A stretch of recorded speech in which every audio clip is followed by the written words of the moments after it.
Hello guys, welcome back to our YouTube channel, Ayamu's Family TV. My name is Ayamu Tinolu. I'm sure you guys have missed my face.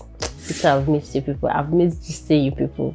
See, we shot videos so, but one thing or the other made the videos not come up. But that one is by the way. Things you should know as a foreigner / Nigerian.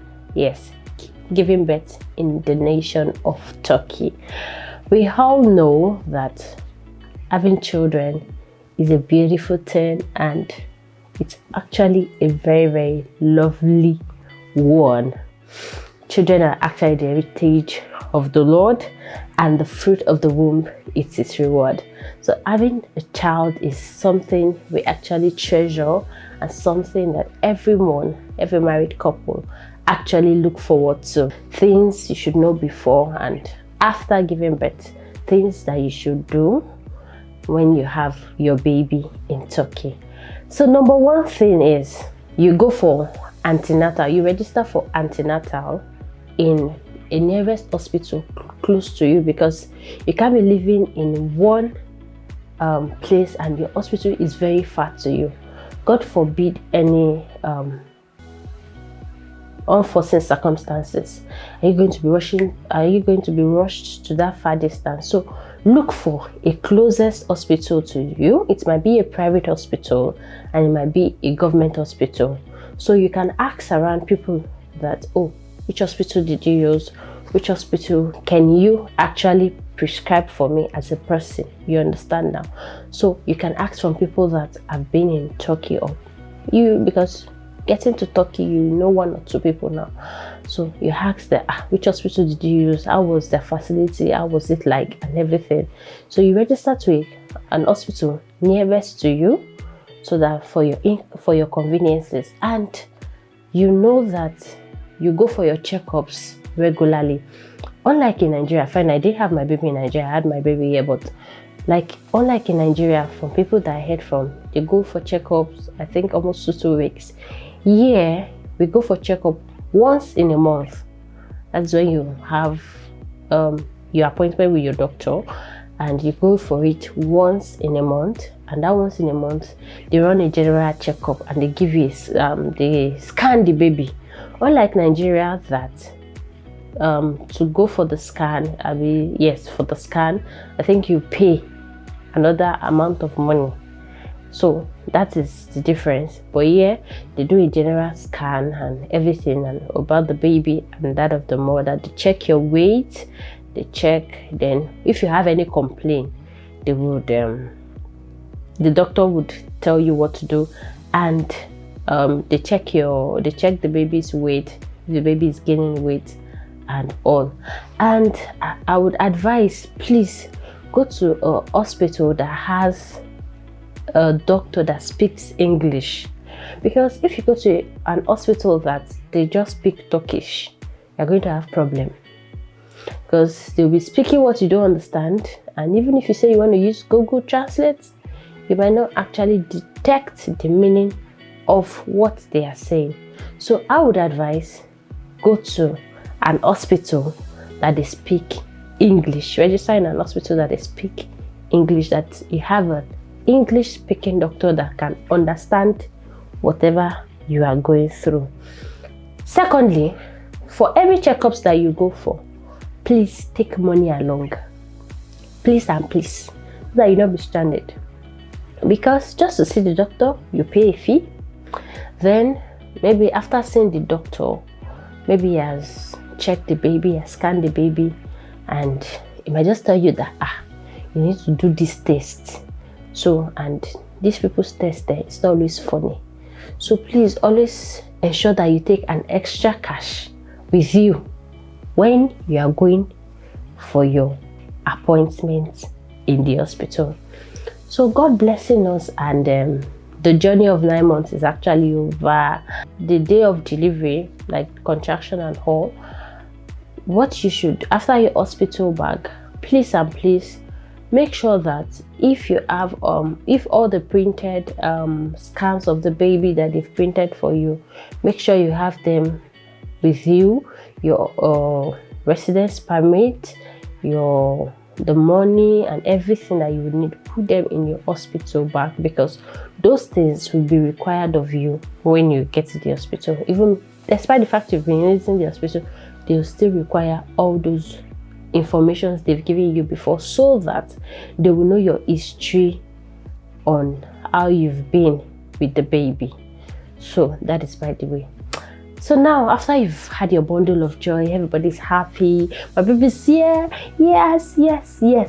What next? You have so much to do.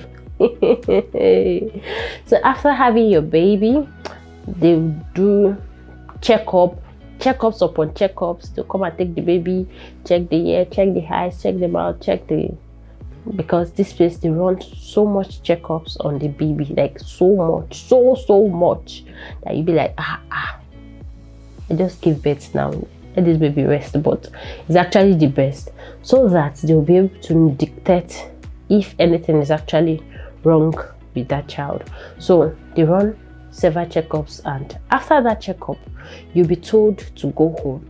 But before you go home, they'll give you some documents.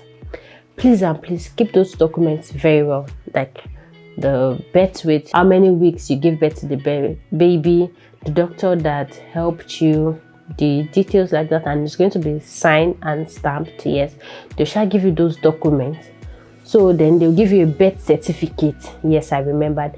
Then they'll give you an hospital card. Inside that hospital card, you're going to have the birth weight to the round head of the baby and everything, basic stuffs on the first page of it for the hospital I used actually.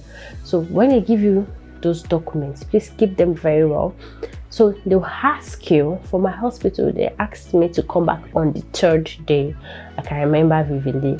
I came back on the 3rd day.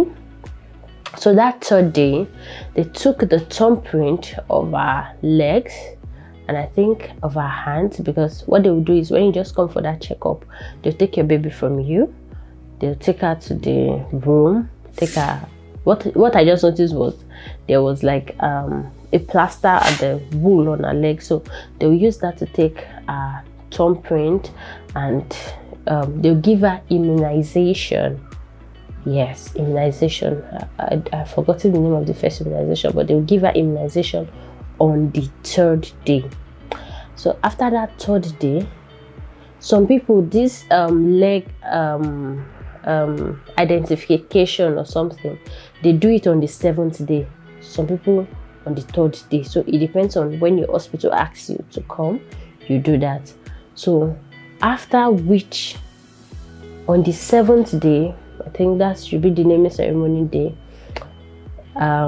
you might go to the hospital. That's if you didn't do your own on the 3rd day, you go to the hospital on the 7th day for that, and you go to Salik Oja.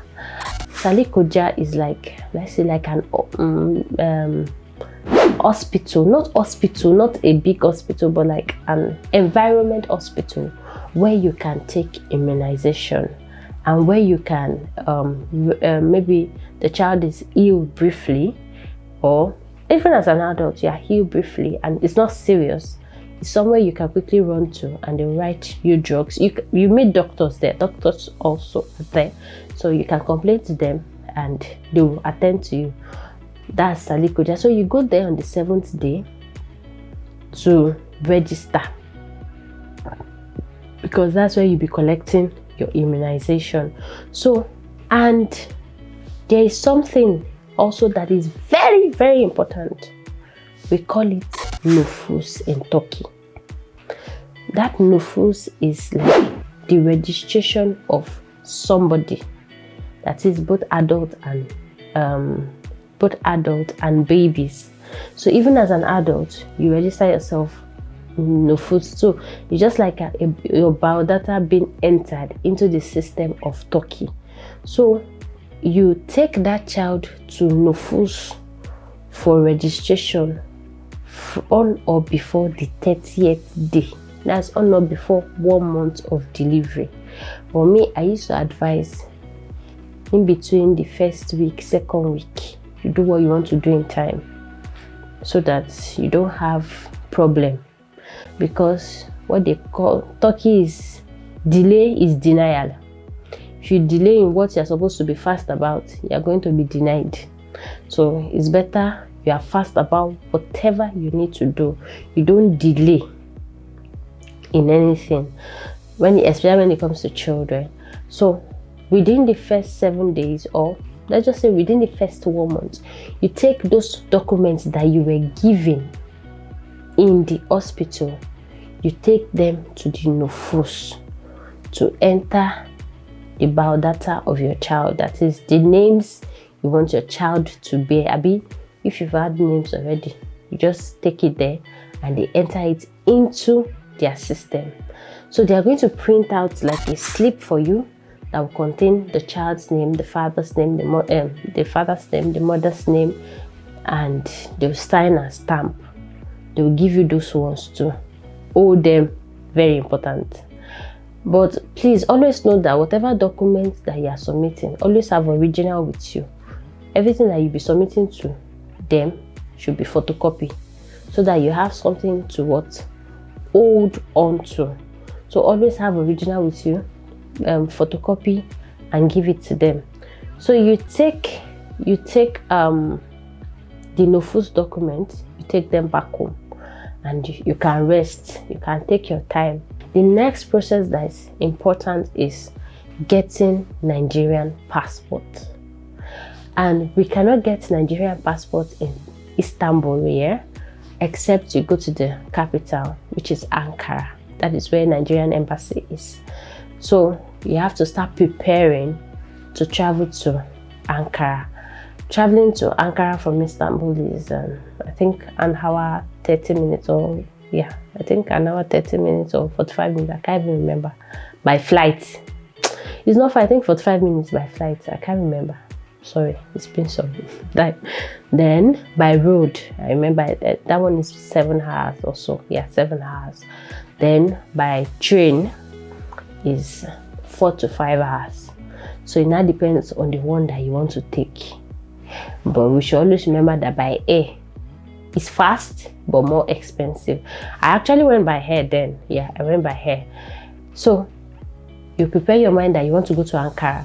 Me, what I did was I made sure my child took 1 month immunization before we went to Ankara that year, so that to prevent disease or anything. So at least that 1 month immunization would have, now given her that power is there. So it was after 1 month immunization, so I booked the flight and we took it to Ankara. So then, but the processes then is actually different from now. So, but I've inquired of the processes now, and that is why I'm bringing it to you.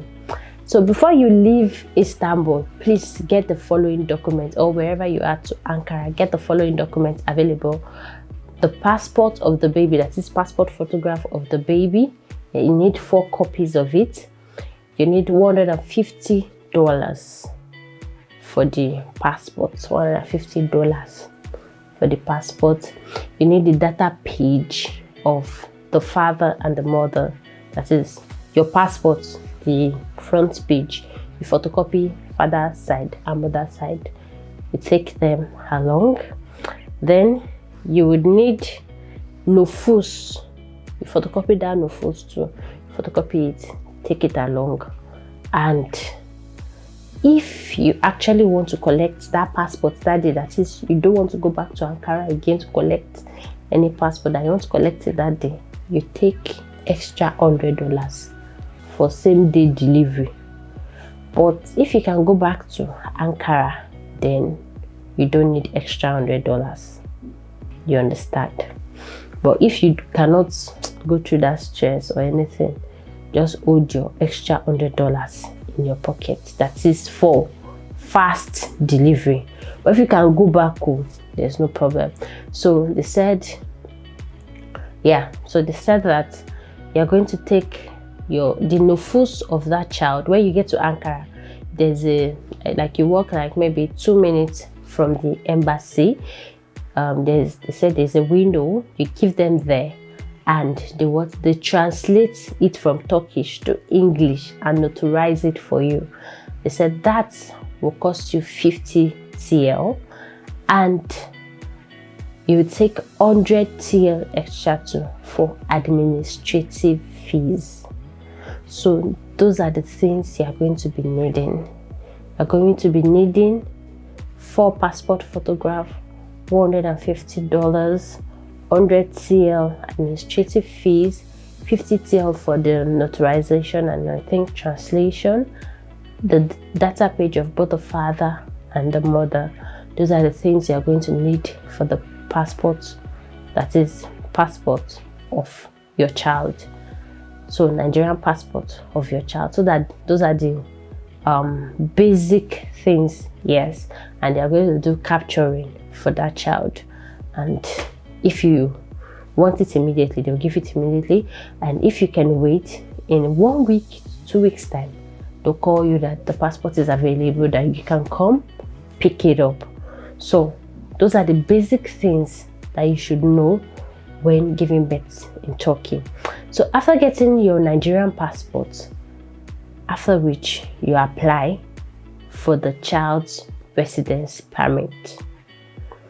And if you have a child here, whatever number of years the mother is given, that is the number of years the child too will be given.